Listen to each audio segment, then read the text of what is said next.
Hello and welcome to Artex. যে ইংল্যান্ডের সাহেবরা আমাদের ওপর প্রায় 200 বছর ধরে রাজত্ব করেছে, ট্রিলিয়নস অফ ডলার লুট করে নিয়ে গেছে, চাবুক চালিয়েছে, অসংখ্য লোককে হত্যা করেছে, সেই ইংল্যান্ডের একটি মার্কেট টাউনের মেয়র নির্বাচিত হলেন উত্তরপ্রদেশের কৃষকের ছেলে রাজ মিশ্র। এটা ভারতবাসী হিসাবে খুবই গর্বের বিষয়। তিনি উত্তরপ্রদেশের মির্জাপুরের একজন কৃষকের ছেলে, 37 বছর তার বয়স।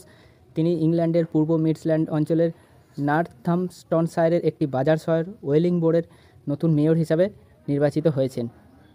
তাকে অভিনন্দন। এবং আমাদের একটি জিনিস অবশ্যই ভোলা উচিত নয় যে ইংল্যান্ডে ইংরেজরা যখন আমাদের উপর রাজত্ব করেছে তখন অনেকগুলি দাগ দিয়ে গেছে। জালিয়ানওয়ালাবাগের হত্যাকাণ্ড, এছাড়াও যেসব দুর্ভিক্ষগুলো তাদের জন্য হয়েছে, তার জন্য পশ্চিমবঙ্গের বহু লোক মারা গিয়েছিল। সেই দাগগুলি, চিরস্থায়ী দাগগুলি কখনোই আমাদের ভোলা উচিত নয়। তাই আপনাদের কাছে না হলেও এটা আমার কাছে খুবই বড় ঘটনা বলে মনে হয়। এবং যদি ভালো লাগে তা অবশ্যই শেয়ার করে দিন এটি। Thank you.